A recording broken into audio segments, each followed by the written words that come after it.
swala la usalama, amani na utulivu. Mheshimiwa Spika, uwepo wa amani umeendelea kuwa msingi muhimu wa shughuli za kiuchumi, kijamii na kisiasa. Haya yote tuliyoyapanga kwenye dira, haya yote tuliyoyapanga kwenye mipango ya maendeleo ya miaka mitano na ile ya mwaka mmoja, yale yote tuliyoyapanga kwenye ilani ya uchaguzi na yale yote ambayo tumeyapitisha kwenye bajeti itakayoanza Julai mosi, Mheshimiwa Spika, hayawezi kuwa na manufaa kwa Watanzania wala hayawezi kutekelezeka pasipo amani, usalama na utulivu ndani ya nchi yetu.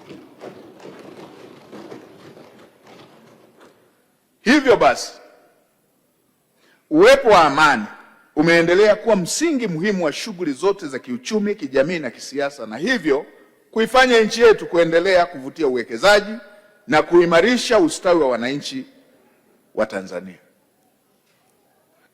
Watanzania tunao wajibu wa kutunza hali hii bila kujali tofauti zetu za kidini, kisiasa au kikabila. Nitoe rai kwa kila mmoja wetu kuhakikisha kuwa analinda na kuitunza tunu hii ya amani na utulivu wa nchi yetu. Na wasisitizia Watanzania wenzangu wote, tuendelee kulinda amani tuliyoirithi kutoka kwa wazee wetu, waasisi wa taifa letu, huku tukizingatia sheria, kuheshimu haki za wengine, kujiepusha na vitendo vinavyoweza kusababisha migawanyiko ndani ya nchi yetu. Tuzingatie matumizi ya lugha za staha katika mijadala ya kijamii, ya kisiasa, kwani nayo yana mchango mkubwa wa kuvunja mshikamano ndani ya taifa letu. Mheshimiwa Spika, amani ikivunjika, utulivu ukitoweka, umoja wetu ukivunjika, hakuna anayebaki salama.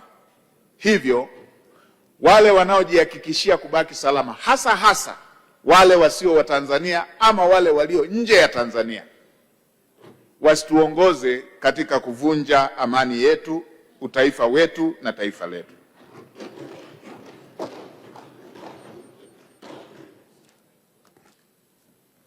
Amani, utulivu, mshikamano wa taifa hili si vitu vya kuchezewa, kwani vimejengwa kwa jasho, uzalendo, damu na hekima ya waasisi wa taifa letu.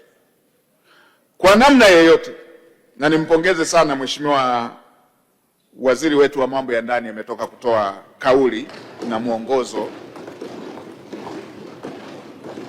ambao serikali itausimamia. Kwa namna yoyote, serikali haitaruhusu amani, utulivu na utaifa wetu uharibiwe na yeyote yule. Haya yote ni mambo ambayo wala tusidanganyane, wala hatutaruhusu yachezewe. Wala tusidanganyane. Swala la usalama, amani na umoja wa nchi yetu wala si mambo ya kujadiliwa, wala tusidanganyane, wala hatutaruhusu viharibiwe.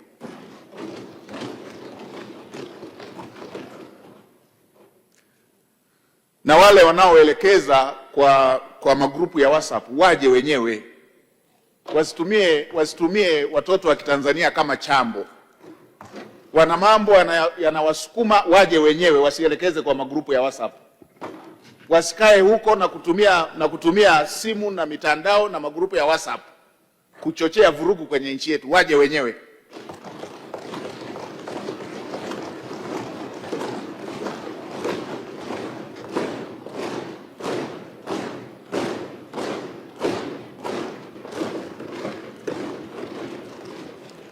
Wasiwatume watoto wa Kitanzania, wasifanyie biashara maisha ya watoto wa Kitanzania, kuwatuma kwa magrupu ya WhatsApp kwamba tukutane pale. Wao wakiliwa kwenye matania, wanatunzwa, wanalishwa, alafu watumie magrupu ya WhatsApp kuwatuma watoto wa Kitanzania. Waje wenyewe.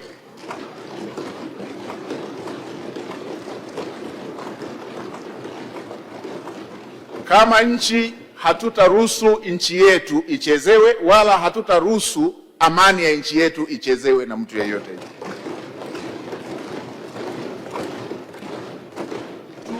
Tutawalinda Watanzania, tutawalinda watoto wa Kitanzania dhidi ya wale wanaotaka kutumia biashara maisha ya watoto wa Kitanzania. Tanzania ni nchi yetu sote, na hatutakuwa tayari kuona mtu yeyote ama kikundi chochote chenye maslahi yeyote kulitumbukiza taifa letu katika migawanyiko, vurugu, machafuko na kusababisha matatizo katika nchi yetu. Umoja wa Tanzania si jambo la mjadala, ni msingi wa uwepo wa taifa letu na ni wajibu wa kila mmoja kuutunza. Kwa hiyo swala la usalama, amani na utulivu ni kipaumbele namba moja na hakuna mjadala katika hilo. Niwahakikishie Watanzania na niwahakikishie waheshimiwa wabunge, serikali iko imara, tena imara sana kwenye jambo hili.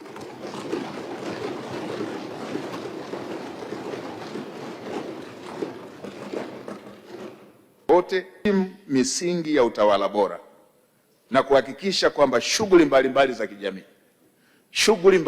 za kijamii, kiutamaduni, kidemokrasia, za kiuchumi zinazingatia sheria, taratibu, mila, desturi na katiba yetu ya nchi. Tunayo katiba ya nchi yetu ndio inayotuongoza.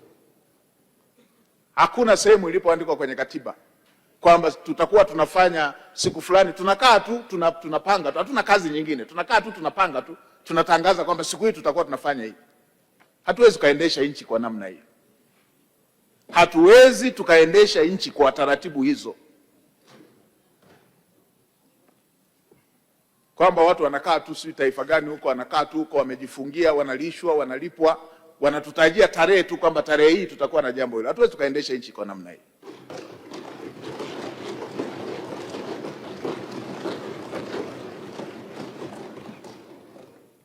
Na mimi ambaye nimeshazisoma sana historia za mataifa yenye rasilimali nyingi hapa Afrika, naijua hiyo michezo yote, na nafuatilia.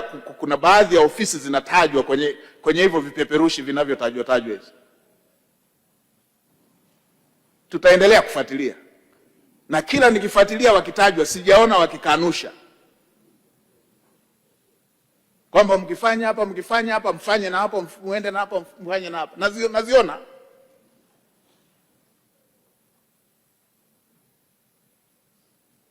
Sasa wengine tulizaliwa bila uoga.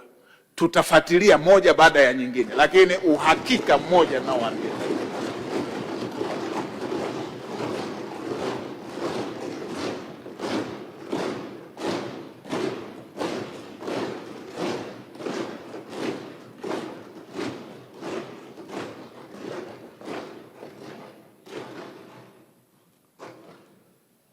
uhakika mmoja naoambia, tunafuatilia yote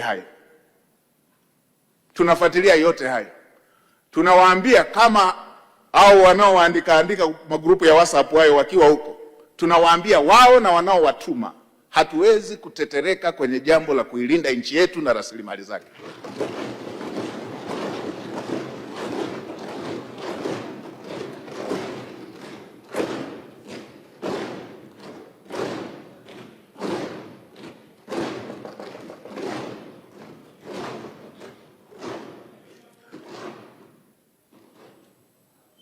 Sema rudia hapo. Tunawaambia wanaowatuma na wanaotumwa, hatuwezi kutetereka kwenye kuilinda nchi yetu na rasilimali zake na watu wake.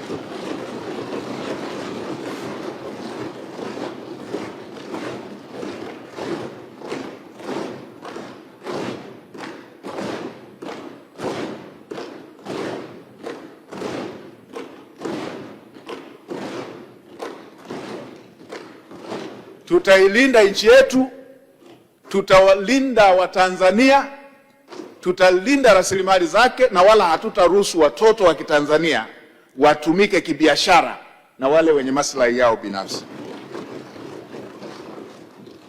Swala la amani ya nchi yetu si jambo la mjadala, na swala la usalama wa nchi yetu si jambo la mjadala.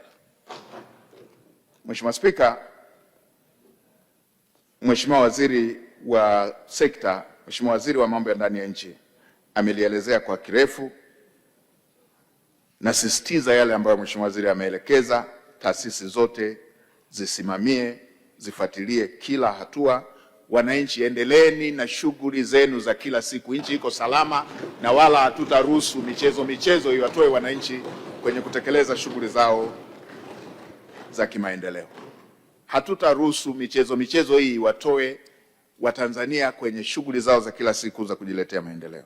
Mambo mengine ni ya kibiashara tu. Mambo mengine wanaona nchi inapiga hatua,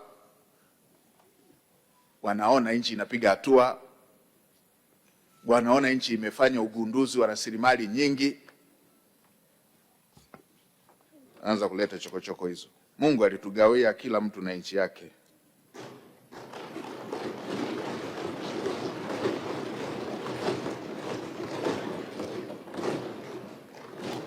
Kila watu walipewa na nchi yao. Tanzania ni nchi ya Watanzania.